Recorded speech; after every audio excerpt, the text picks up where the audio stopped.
The peak of the Atlantic hurricane season has been very quiet this year, until now.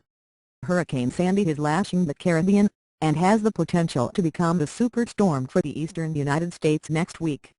Sandy made landfall in Cuba overnight as a Category 2 storm with top winds of 114 miles an hour. The hurricane is blamed for at least 2 deaths in the region. The hurricane slammed directly into the island of Jamaica, crashing a boulder into a man's clapboard house and taking his life. Skirting. Thank you for trying verbose. This recording will go away once the product has been purchased. Past Haiti, the heavy downpour swelled the river, sweeping away a woman as she tried to cross it. High winds and rough surf are already pressing the South Florida coast, but if Sandy continues to grow, the Sunshine State may see tropical storm winds as early as Thursday night. Watch Portia Siegelbaum's report in the video above. David Bernard, chief meteorologist for CBS News Miami station CBS 4, is watching Sandy. He said on CBS This Morning, "Overnight this storm got really strong. The pictures from the Caribbean and Cuba just thank you for trying verbose. This recording will go away once the product has been purchased. Prove that. We're talking about a Category 2 storm. It's emerging from the Cuban coastline now. It's about 185 miles south of the central Bahamas, and the thinking is today, tonight and tomorrow the storm is going to maintain hurricane intensity as it moves through the Bahamas. That's why we could see these tropical storm force conditions in South Florida, but beyond that, as we go into the weekend, we'll look for this storm to continue to parallel the east coast, and possibly be somewhere off of the New England or northeast coastline, maybe just east of the Delmarva." Thank you for trying verbose.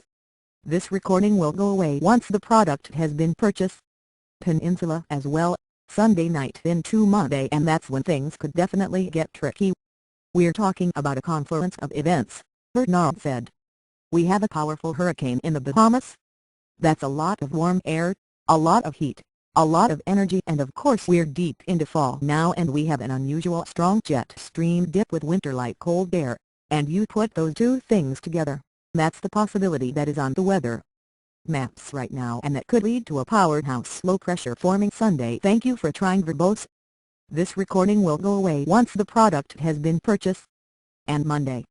So you would have storm force winds, coastal flooding, very heavy inland snows could be possible through parts of Appalachian into western Pennsylvania, and with that heavy snow and strong winds at the coast we could be looking at significant power outages as well.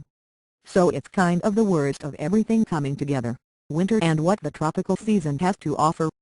There is still the possibility this low stays out to sea, but right now we're thinking there's a pretty good chance there could be some impact. The worst case scenario would be if the "thank you for trying verbose." This recording will go away once the product has been purchased. Storm sits off the coast and then backs from the ocean into land. He said, "We saw a similar thing with a perfect storm in 1991, how it moved from east to west into portions of New England. We could see something similar with this.